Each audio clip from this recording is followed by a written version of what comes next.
Hi, I'm going to give you a quick tutorial on how I cut my width of fabric strips. And there's nothing special about cutting fabric strips for this pattern.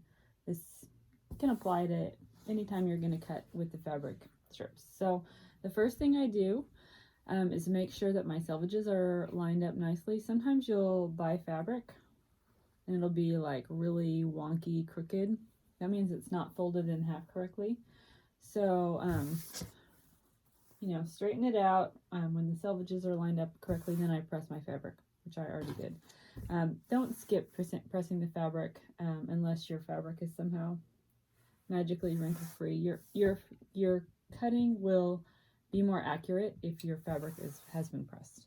So I already have it folded in half where the selvages are matching.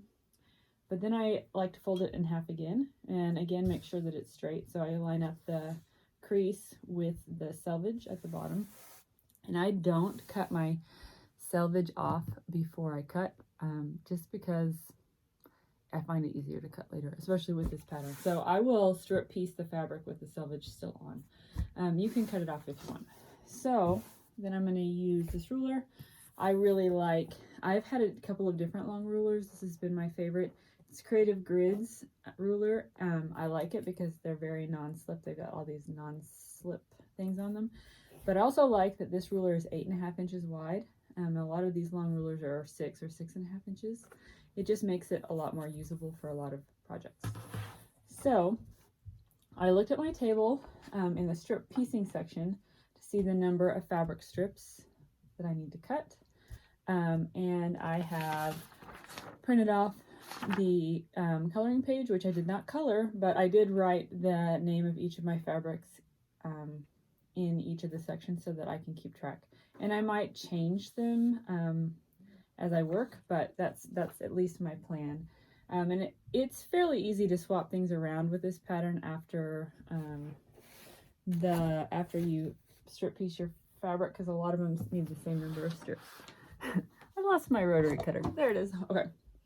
So what I'm going to do now is I'll line this top fold up with a horizontal line on my ruler so that I make sure I'm cutting my ruler square.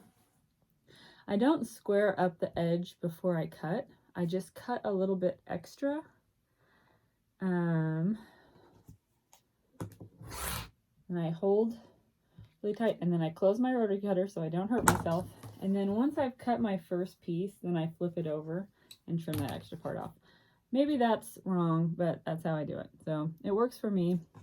And then once I've got the edge straight, I can continue cutting more pieces and making sure each time that the edge of the fabric lines up with the vertical lines, and the seam at the top of the fabric lines up with the horizontal lines. And if it doesn't, then I will square up the edge again.